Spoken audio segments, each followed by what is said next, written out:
देखो सांग मैंने यहीटा आमर इसी फार्मर फुमिगेसन फास्ट आसी यहाँ हूँ ऑलनील या आम कौन करवा ना फार्म थोईकी निआ लगेले या भीतर देखो गोटे कैंडल अच्छे बॉक्स भितर तार वेंटिलेशन चारिआडे कणा है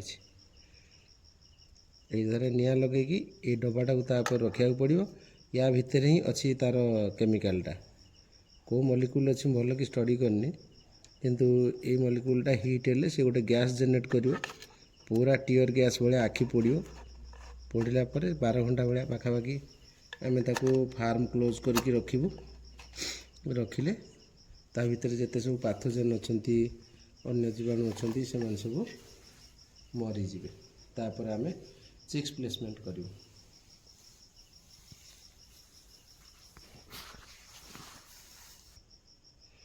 यहाँ आमर ब्रूडिंग सेक्शन आ 2 दिन भितर चिक्स आसो एतिक प्रिपेरेसन सरी आमर आउ ये सब फीडर ड्रिंकर सब ऊपर को उठे दिखाई चिक्स आसिया पूर्व सब डाउन को अणा ये हूँ कुना आमर मेन स्टाफ ये भाव में आम ब्रूडिंग सेक्शन टाक तैयार करके रखीचु देखो बहुत गुड़े बुखारी लगी प्लस ये भाया ऑल नील आम 10 पीस लगेचु सैनिटाइज करने जर्म फ्री करने आउ ये हूँ आमर कंट्रोल पैनल ये बुखारी 8 पीस एमती लगी brooding day without electricity hit Janet करने सडस्ट आदि भरा हम सेटा भी आपण को जनइबी।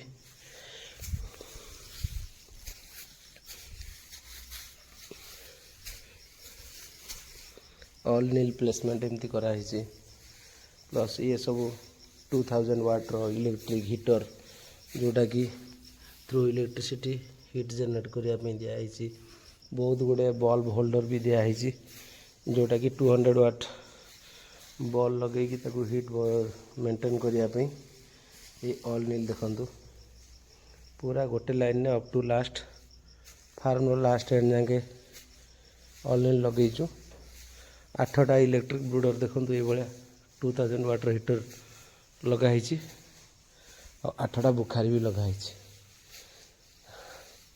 बर्तमान प्री प्लानिंग चली चिक्स प्लेसमेंट हम बोली एबे आमे ताकू ऑल नील गुड़ा फुमिगेसन करेबू फुमिगेसन प्रोसेस स्टार्ट हम टिके देखो आपन को किमिति फुमिगेसन करा होची तलको चरंदनी तापर कोणा अछि सेतरे गैस बाहर ये बड़ा धड़ा धड़ा पाउडर ता भीतर अच्छी जना पड़नी पड़गला ये देखो ये टाइप जिनस लगा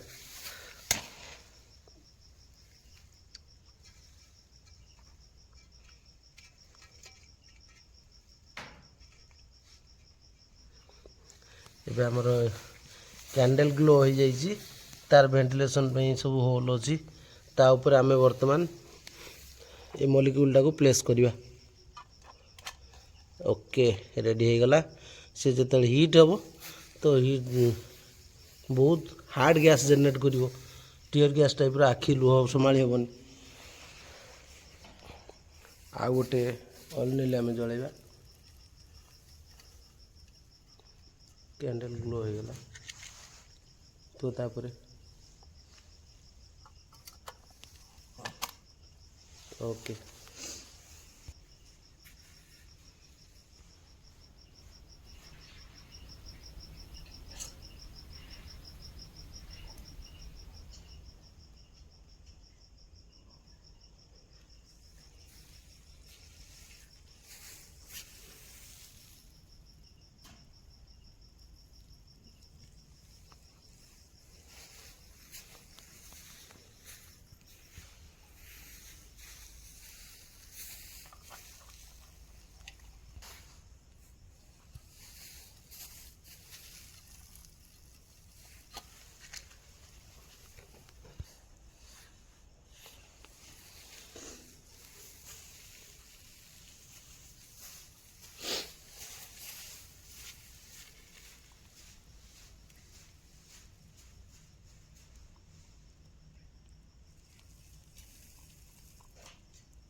এইଭଳି ଭାବରେ ଆମର ଅଲ୍ ନିଲ୍ ସବୁ ଲଗା ହେଉଛି।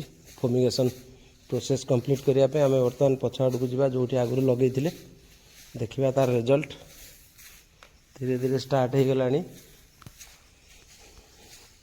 ସେ ଗ୍ୟାସ୍ ଗୁଡ଼ା ନିଶ୍ୱାସ ପ୍ରଶ୍ୱାସ ନେବା ପାଇଁ ଅସୁବିଧା କରୁଛି। ଆଖି ଏବଂ ପୋଡ଼ୁଛି, ଆଖି ମଧ୍ୟ ପୋଡ଼ୁଛି। ବହୁତ ସ୍ମେଲ୍ ଷ୍ଟାର୍ଟ ହେଇଗଲାଣି। ଏଇ ହୋଲ୍ ବାଟେ ତାର ସ୍ମୋକ୍ ସବୁ ବାହାରିବ।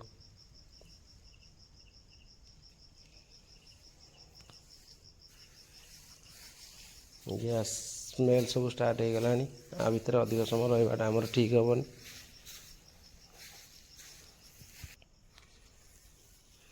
ଏଇଭଳି ଦେଖନ୍ତୁ, ଟୋଟାଲ୍ 245 ଫୁଟ୍ ଲେନ୍ଥ ଫାର୍ମ ଭିତରେ ଆମେ 10 ପିସ୍ ଲଗେଇଛୁ ଅଲ୍ ନିଲ୍।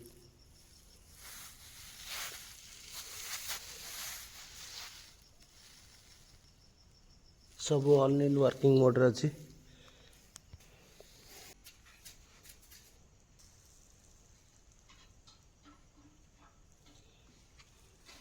ଆମର ଫାର୍ମରେ ସବୁ ଯାକ ଅଲ୍ ନିଲ୍ ଜଳା ହେଇଗଲା।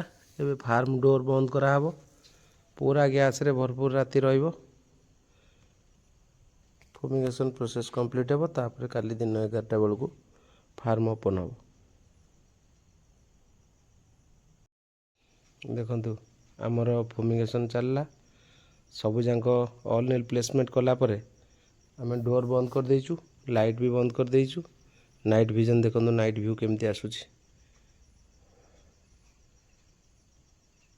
ସବୁଯାକ ଅଲ୍ ନିଲ୍ ଜଳୁଛି।